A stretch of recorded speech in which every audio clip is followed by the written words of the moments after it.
Hello student, এই মুহূর্তে তোমরা যে ফিজিক্যাল সায়েন্স মাধ্যমিক যে পরীক্ষা দিয়ে আসলা, সেই মাধ্যমিক পরীক্ষার যে কোশ্চেনের মধ্যে যে একটা কনফিউজ থেকে যায়, সেই কনফিউজ নিয়ে তোমাদের মধ্যে একটা থেকে যায়, তার জন্য উত্তর তোমাদের সামনে তুলে ধরলাম। হ্যাঁ, দেখো প্রথম উত্তরটা আমাদের দেখো কি বলেছে, গ্রিন হাউসের গ্যাসটি শনাক্তকরণ।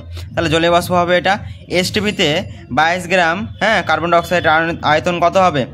11.2 লিটার। এরপর দেখো কি আছে এখানে, 10 গ্রাম ক্যালসিয়াম কার্বনেট উত্তপ্ত করলে কত গ্রাম ক্যালসিয়াম অক্সাইড পাওয়া যাবে? ধরে নাও সকল ক্যালসিয়াম কার্বনেট সম্পূর্ণ বিয়োজিত হয়েছে, তাহলে কত হবে? 5.6 গ্রাম। এরপরে দেখে নাও পরের কোশ্চেন দেখো, পরের কোশ্চেন কি আছে, তাপের পরিবাহিতাঙ্কের উপর নির্ভর করে। কি করে? পরিবাহী উৎপাদনের প্রকৃতির উপর। তারপরে কি বলেছে, আলোর প্রতিসরণের সময় নিচের কোন রশ্মিটি অপরিবর্তিত থাকে? এটি হবে কম্পাঙ্ক। তারপরে দেখো কোন প্রকার দর্পণের অসৎ, ছোট এবং সমশীর্ষ প্রতিবিম্ব গঠিত হয়? কি আছে? উত্তল দর্পণ। এরপর দেখো নিচের কোন এককটি তড়িৎ শক্তির একক? তাহলে কি বলেছে এখানে, বলেছে কিলোওয়াট ঘন্টা। নিচের কোন রাশিটি গ্যাসের আয়নিত করার ক্ষমতা সর্বাধিক? আলফা রশ্মি। এরপরে দেখো ফিউজ তারের বৈশিষ্ট্য কি আছে? উচ্চরোধ ও নিম্ন গলনাঙ্ক। এরপর কি আছে, আধুনিক দীর্ঘ পর্যায় সারণীর কয়েকটি শ্রেণী রয়েছে? তাহলে কয়টি শ্রেণী রয়েছে? 18টি। এরপর দেখো পরের কোশ্চেনটা 11 নম্বর কোশ্চেন কি বলেছে, নিচের কোন যৌগটি সম্পূর্ণ অণু হিসাবে পৃথক অস্তিত্ব নেই? তাহলে ক্যালসিয়াম। কি হবে? ক্যালসিয়াম বলছে সোডিয়াম ক্লোরাইড মানে NaCl। এরপর দেখো পরের কোশ্চেন কি আছে, নিচের কোন অ্যাসিডটি মৃদু তড়িৎ বিশ্বস্ত? তাহলে এটার নাম কি হবে? Acetic acid CH3COOH। তারপর দেখো কি আছে এখানে 13 নম্বর, সালফুরিক অ্যাসিড মিশ্রিত পটাশিয়াম ডাইক্রোমেট দ্রবণে সালফার হাইড্রোজেন সালফাইড চালনা করলে কি রং উৎপন্ন হয়? দেখো এখানে যে রং উৎপন্ন হয় সবুজ রং। নিচের কোন আকরিকটি অ্যালুমিনিয়াম আকরিক? তাহলে কি হবে? বক্সাইড। তারপর দেখো 15 নম্বর, ত্রিবন্ধনযুক্ত অসম্পৃক্ত হাইড্রোকার্বনটি শনাক্তকরণ করো। কি আছে এখানে? C2H2 মানে অ্যাসিটিক অ্যাসিড। তারপর দেখো এখানে দেখতে পাচ্ছ। এরপরে দেখো আমাদের চলে আসছে এখানে ক্ষেত্রে অ্যাসিটিলিনের সংকেত আছে এটা। এরপরে দেখো 2 নম্বরের বিভাগ খ 2-এর। তাহলে 2-এর 1 কি বলেছে, বায়ুমণ্ডলে কোন স্তরে ঝড় বৃষ্টির সম্ভাবনা ঘটানোর সবচেয়ে বেশি? তাহলে জানো তোমরা যে স্তরগুলো আছে সব থেকে বেশি হলো ট্রপোস্ফিয়ার। এরপরে কি বলেছে, ওজনের স্তরের গাঢ়ত্ব কোন এককে প্রকাশ করা হয়? ডপসন।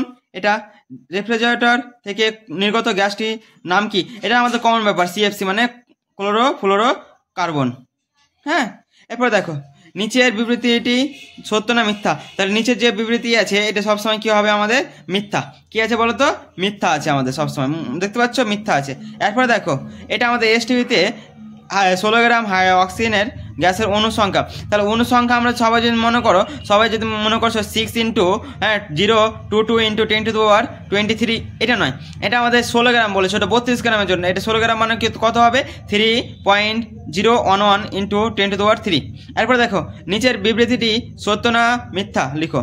লোহার দৈর্ঘ্য প্রসারণ গুণাঙ্কের যে 1 পয়েন্ট এত আছে, 1.2 ইন্টু 10⁻5 পার ডিগ্রি সেলসিয়াস হলে লোহার আয়তন প্রসারণ গুণাঙ্ক কি আছে? 3 into 6 into 10⁻5 per degree centigrade হবে। এটা আমাদের সত্য হবে সবসময়।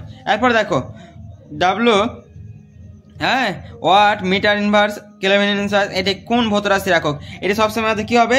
তাপের পরিবাহিতাঙ্কের একক। তারপর দেখো বিবর্ধক গাছের রূপে কোন ধরনের লেন্স ব্যবহৃত হয়েছে? এই লেন্সটি ব্যবহার হয়েছে আমাদের উত্তল লেন্স। কোন লেন্স? আমাদের উত্তল লেন্স। এরপর দেখো পরের কোশ্চেন কি আছে, চলে আসছে আমাদের পরের কোশ্চেনটা হলো যে আলোক রশ্মির প্রতিসরণের সময় আপতন কোণের কোন মানের জন্য শ্রেণীর সূত্রটি প্রয়োজন নয়? 0 ডিগ্রির জন্য। তারপরে দেখো কি আছে আমাদের বর্তমানে তড়িৎ বর্তনী ফিউজ তারের পরিবর্তে যে ব্যবহার করা হয় সেটি হলো আমাদের এমসি। হঠাৎ করে এমসি বলি, তাহলে এমসিবি। এবার দেখো 220 ভোল্ট 100 ওয়াট বাল্বের রোধ কত হবে? 484 ওম। তারপর দেখো তেজস্ক্রিয় রাশির এককটি হলো বেকারেল। তারপরে দেখো যেটা আছে ইউরেনিয়ামের ক্ষেত্রে যে একটি বিটা কোণা নির্গত হলে পারমাণবিক সংখ্যা কি পরিবর্তন করতে পারে?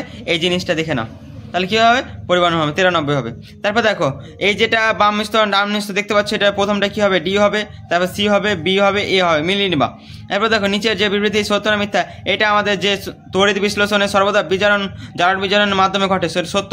এরপর দেখো নির্দিষ্ট না অ্যাসিড মিশ্রিত জল তড়িৎ বিশ্লেষণের ফলে ক্যাথোড কোন গ্যাসের উৎপন্ন হয়? হাইড্রোজেন। আর দেখো হাইড্রোজেন H2 বা হাইড্রোজেন। এরপর দেখো নিচের কোন তড়িৎ বিশ্বস্ত পদার্থ চিনি, জলীয় দ্রবণ, ইথানল এবং অ্যাসিটিক অ্যাসিড? এটা আমাদের অ্যাসিটিক অ্যাসিড, মানে মৃদু তড়িৎ বিশ্বস্ত। এই দেখো পরের কোশ্চেনটা কী আছে আমাদের? কি ঘটবে যদি লুহর চামচকে অ্যাসিড মিশ্রিত কপার সালফেটে দ্রবণে ডুবানো হয়? তাহলে লুহর মানে এপি মানে ফেরাস, তাহলে দেখো ফেরাস কী হবে? এখানে ফেরাস সালফেট উৎপন্ন হবে। এরপর দেখো হেবার পদ্ধতিতে অ্যামোনিয়া প্রস্তুতির জন্য কোন ধাতুটি অনুঘটক হিসাবে ব্যবহার করা হবে? প্লাটিনাম, পিটি বা প্লাটিনাম। এবারে দেখো শূন্যস্থানে আমাদের কী বলেছে? হ্যাঁ, ক্যালসিয়াম কার্বাইড প্লাস নাইট্রোজেন যুক্ত হয়েছে, তাহলে এখানে সি উৎপন্ন করছে, কার্বন উৎপন্ন করছে, তাহলে কী হবে? CA calcium CnO2। দেখো থার্মিট পদ্ধতিতে কোন ধাতু নিষ্কাশিত হয়? এপি আর Mn। নিচে জৈব যৌগটি আইপ্যাক নাম কি? ইউপ্যাক নাম হবে। দেখো এখানে দেখো 2 ব্রোমো, মানে 2 এর ক্ষেত্রে পড়ছে 2 ব্রোমো প্রোপেন, কী হবে? 2 ব্রোমো প্রোপেন। তারপরে কী হচ্ছে? অবস্থানগত আইসো মেরিজম বা সমবায়তার উদাহরণ দাও। কী আছে? এই দেখো দেখতে পাচ্ছ, এটা আমাদের উদাহরণ অ্যালকোহল দিয়ে। হ্যাঁ, এরপর দেখো পরের কোশ্চেন কী আছে দেখে নাও, একটু পরের কোশ্চেনটা দেখে নাও। 18 নম্বর, রান্নার পাত্রে আঠা বিন পড়লে বা নন স্টিক পড়লে দেওয়ার জন্য ব্যবহৃত পলিমারের মনোমারটির নাম কি? এটা আমাদের টেট্রাফ্লোরোইথিলিন বা টেফলন হবে। বুঝতে পারছো? এবার দেখো এই যে 36 মার্ক তোমরা করলা, 36 মার্ক যে করেছো, 36 মার্কের মধ্যে কার কটা ঠিক হচ্ছে একটু কমেন্টে জানাও। হ্যাঁ, কার কটা ঠিক হচ্ছে একটু দেখে নেবো ভালো করে। এটা তোমাদের আজকে পরীক্ষা শেষ হয়ে গেল।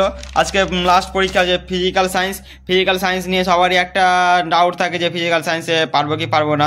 সবাই একবারে ম্যাথের মতো হয়ে যায়, ম্যাথ পরীক্ষা যেরকম হয় সেরকম ফিজিক্যাল সায়েন্সেও বলছে ফিজিক্যাল সায়েন্সে পারবো কি পারবো না, তা নিয়ে একটাই থাকে। তোমরা দেখো মিলে নাও, দেখবা মিলিয়ে সবাই একবার দেখতে পাবা। ভালো যারা করেছো তারা ভালোই ব্যবহারের নাম্বার পাবা, এটা দিয়ে কোনো ডাউট নাই, তোমাদের পাবাই নাম্বার ক্ষেত্রে, এটা কোনো ডাউট নাই, তোমরা পাবাই নাম্বার। বুঝতে পারছো? এবার দেখো পরের কোশ্চেনগুলো যেগুলো তোমাদের বলে দেওয়া আছে। কি বলে দেওয়া আছে পরের কোশ্চেনগুলো?